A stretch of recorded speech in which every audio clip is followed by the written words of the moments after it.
and get back into it. So here's my take on why Francis Ngannou won. Even though he lost, he won. So let's go get into it. So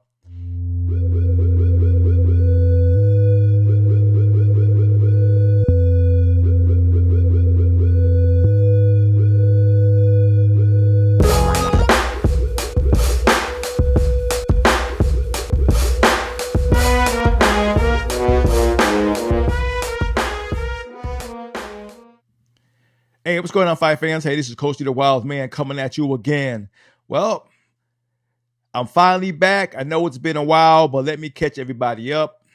My daggone YouTube channel got hacked, right? I couldn't get into it. I couldn't repair it. I couldn't get it back online. I lost all that content. I lost all them subscribers. It's basically gone. So it is what it is. So I kind of took a break. I had other stuff going on. I had to regroup. So I decided to go ahead and find a good, thing to get started on. And the Francis Ngannou losing over Tyson Fury, but winning over Tyson Fury as well. So I figure I'll go ahead and get back into it. So here's my take on why Francis Ngannou won. Even though he lost, he won. So let's go get into it. So let's catch everybody up to how all this came about. Because you got to understand, this led up to what makes this one of the biggest fights of all time, right? Even though we got so much going on, it's easy to overlook the significance of this particular fight and why it's such a big deal. To me, it's a bigger deal than freaking Conor McGregor versus Floyd Mayweather. It's way bigger than that. I put it down in some of the iconic fights of the greats. Now, did it live up to a barn burner, drag out, mano a mano, to the death fight? No.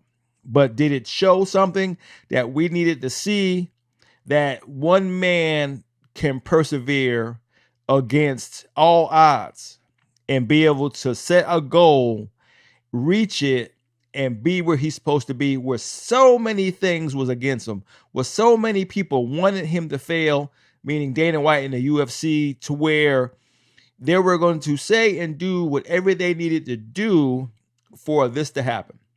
So what we're going to do is we're going to go way back to where all this started, and then we can break it down from there as, why it happened the way it happened. All right, so let's start with some of the clips. So let's go ahead and take a listen. Feels like he's in a good position where he could fight lesser opponents and make more money. So we're gonna let him do that. We're gonna release him from his contract. We're gonna give up our right to match, and he can go wherever he wants and do whatever he wants. Okay, so let's start there. So you heard what Dana White said, right? He says, "Hey, we're gonna let him go and let him do what he's gonna do." Now, in the history of the UFC and Dana White, when has he ever let a fighter go that was on the top of their game? Okay. You see what he wanted to do to Nate Diaz. He wanted to whoop Nate Diaz's butt before he sent him packing. Okay. But things got jacked up.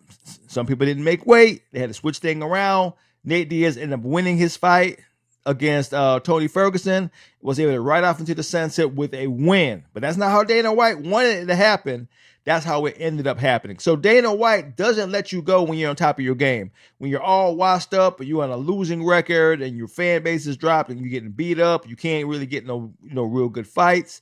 You're out of the main event. You're out of the main card, where he has no further use for you. Then he gets rid of you. He does not get rid of you when you're the heavyweight champ and you're on top of the world, right? Let's get that straight. So Dana White would never have said what he just said if he had other options that he could do, which means destroy Francis' career, which I believe that he wanted to do before any of this. Even though he says he paid him all this kind of money, and we'll get into that in a minute. So, but like I said, that's from the beginning, that's bullshit. So let's go ahead. Let's continue. We worked with this guy for 2 years to try to get him a fight. He's absolutely impossible to deal with. He'll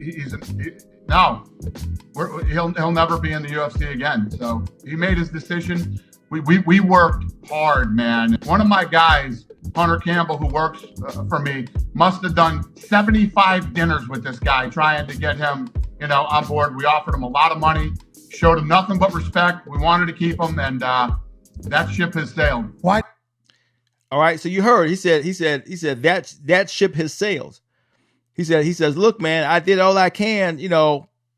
Francis just don't want to play ball. Do you actually think that's the case? Francis Ngannou, who's new to the game, it's not like he's a seasoned veteran. He's been there, done that for umpteen years, and he knows how the game is played. No, Francis Ngannou is one of the purest fighters you're ever gonna find. What I mean by that is his belief system. He believes in doing the right thing. He believes in trying to work with good people. He didn't want to leave the UFC. He just wanted the same opportunities as a champion that Conor McGregor had, right? Conor McGregor was able to do what he wants to do, get in all these kind of troubles, and he gets all these passes, makes all these monies, have all these opportunities. Francis Ngannou just wanted the same opportunities. That's basically it. And he had some stipulations that, not only, fighter, pay and, fighter insurance and healthcare, all these things to help a fighter, live out their career more productively after it's all said and done. They don't want to be washed up and gotten rid of. Look how many fighters we know that got brain damage, all these kind of problems, and the UFC had nothing to do with them. Now, I could be wrong, but that's what I think is happening. So that's how that went, where, basically he was just trying to get on with being able to fight the best and basically have opportunities to box like Conor did. It all came down to a lot of what Conor was able to do. In Francis Ngannou's mind, he said, "Hey, if he can do it, I should be able to do it too." Right? That's what it came down to. So let's continue. Let's continue. I know how the story ends. I get what Francis is doing. I wish the PFL all the luck in the world. I wish him all the luck in the world. It's just not what we do here. Right now, when you think about it, he's going to this company. I don't know what they're paying him or what's going on or any of that stuff. He's not even fighting their champions. All right. So let's stop there. So you hear what Dana White is saying. He's saying, what is the PFL doing? They're trying to spend all this money for what? There's no heavyweight stars for Francis Ngannou to fight. What are you going to do with them? You put all this stuff together. What are you going to do with them? Because in Dana White's mind, there is no way in hell this Tyson Fury fight is going to happen. Ain't no way in hell. Right? Everybody was saying it.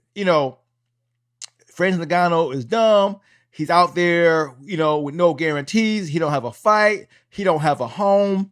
You know what I'm saying? You heard what Dave Feldman said with bare knuckle. Francis, we can't afford what apparently he ain't worth all that. Chatri was trying to get him, but he said the same thing. Francis Ngannou was asking for too much. We just couldn't do it. It wasn't about the money. It's all the other things that he wanted, like being on the board and things like that. You know what I'm saying? So you can see where it's going. And then when he finally got to PFL pretty much gave him what he was asking for, right? So you're looking at a year and a half, almost two years without anything happening for Francis Ngannou, okay? He finally landed a deal with PFL. He finally has a decent contract, and he's able to go, begin to make some kind of moves of what he's going to do, right? So it's not like, it happened overnight. It took some time. But look what he's up against. Let's listen to more of what Dana White had to say. You know what I mean? He wants to box. He signs with this company, and he's not even willing to fight their champions right now. He's fought 3 times in the last 3 years, and it's been like 18 months since he's fought, and from what I'm hearing, he's not going to fight for another year. But when you think about Francis, their last champion, or maybe it was his current champion, lost to Tybura, right? And then the champion now, I think, lost to Yuri Prohaska in the first round, who isn't even a heavyweight. Francis doesn't want to fight these 2 guys now. Am I the only one that this whole thing is just a bunch of bullshit? Right. So you heard it. So So basically, that's where they were going. Dana White wants you to know that that Francis Ngannou is simply not worth it. Okay? He's not worth it. He's not going to give you what you want. We were done with him. He's unreasonable. He doesn't want to listen. He's a hard person to work for. We offered him a whole bunch of money. He didn't want to take it. So what are we doing? Right? So he tried everything he can do to discredit all the media back at that time, from your Chael Sonnens to your Michael Bispings to Daniel Cormier to everybody who was with the UFC and ESPN was saying, Francis Ngannou done fumbled the bag. He done fumbled the bag. He done dropped the ball. What is he doing? He's messing up. On and on and on and on and on and on and on. Right? So now, finally, he settles in with the PFL. Things are beginning to move. They lay out who he is. He's an ambassador to Africa. He's going to recruit African talent, build out there. Things are starting to happen. Now it looks like the Tyson Fury fight is getting ready to happen, right? The contract is signed. Francis is looking to make about, $10 million, which is, with boxing is not a ton of money, but for one fight is extraordinary. That's leaning towards UFC Conor McGregor money. You know what I'm saying? When you can make $10 million for one fight, and what he's going to make after pay-per-view and all that kind of other stuff, I'm sure it's going to be more, right? So now the deal is done. Now everybody is invested in what this fight's going to do. Like I said, now what's happening next? Tyson Fury is going to beat the brakes off him. It ain't going to go the distance. Francis is not going to be able to touch him. He don't got no boxing experience. This is his first boxing match. He's coming from MMA. He got heavy hands, but that's all he got. He's sluggish, yada, yada, yada, yada, yada, yada. On and on and on. He just came off surgery. The list goes on and on about all the people who was looking for Francis Ngannou to fail. Listen to freaking Errol Hawani's podcast that he just did today on all the people that he put on blast. He said he was holding receipts. That all the people he put on blast to discredit Francis Ngannou being able to do anything against Tyson Fury. Okay?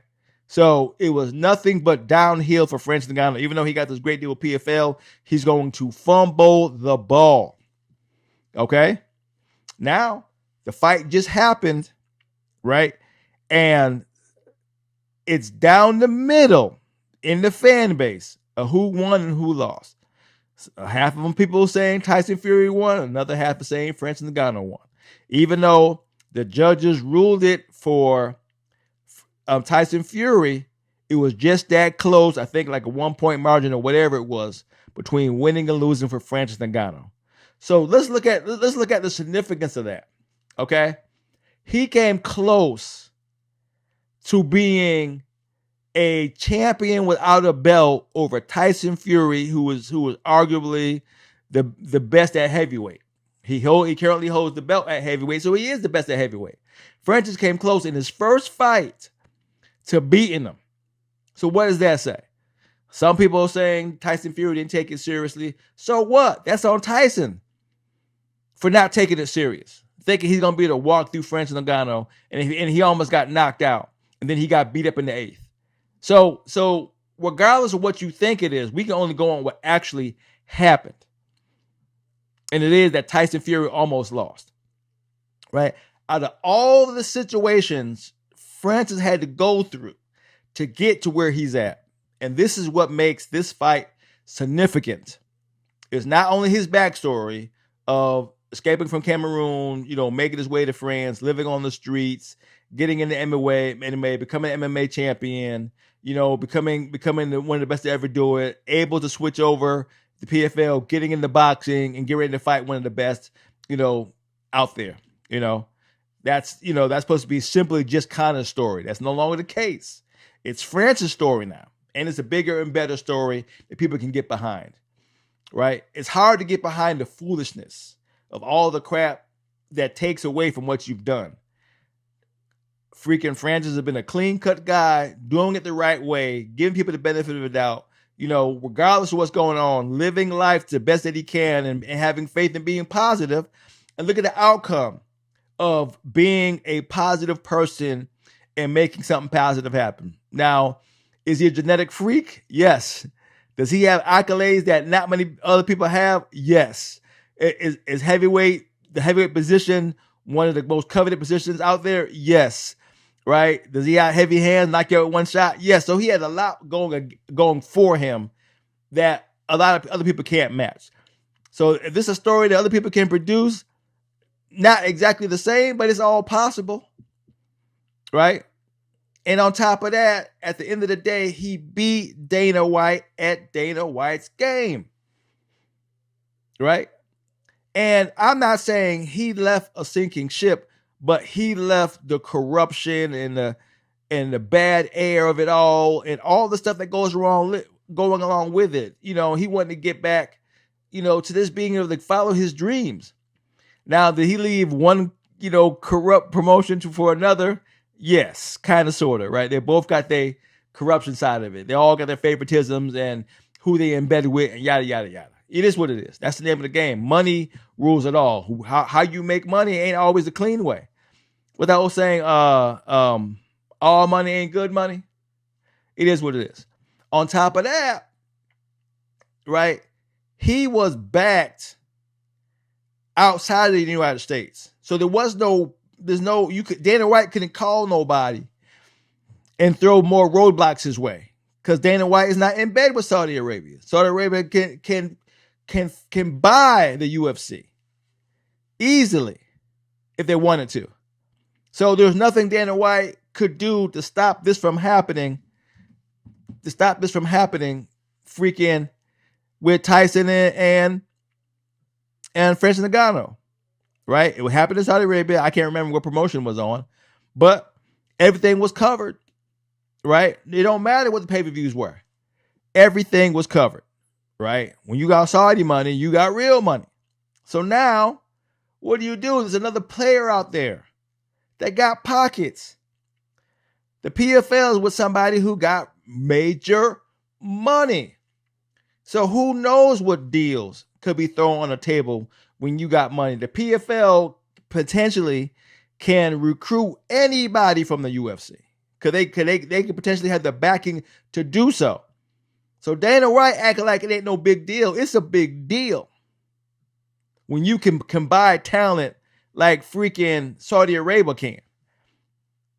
And if they back the PFL all the way up a chain, PFL going to be a major player. Right? UFC one championship and the PFL going to be out there. And like Dana White was saying, when Saudi bought Bellator, if they did or going to at the time, blah, blah, blah, you simply can't touch this right now. Francis Ngannou is the man. He won even though he lost. That's what you have to realize. He won even though he lost. Right? He's the most talked about fighter right now. Right? Done big things. The opportunities of him maybe fighting Deontay Wilder next. We're getting a rematch with Tyson Fury because Tyson Fury almost lost. Right? You can't deny what Francis has done. You can't take it away from him, and you definitely can't stop him right now. Right? It don't matter who you are. Look how many people are eating crow right now. Everybody who had something negative to say is eating crow. Now, only the professionals will go out there and say, yeah, I got to eat this. I call this all the way wrong. And when I posted who won on my Facebook page, asked the fighters, did Francis win? It was down the middle. Half said yeah, a lot of half said no.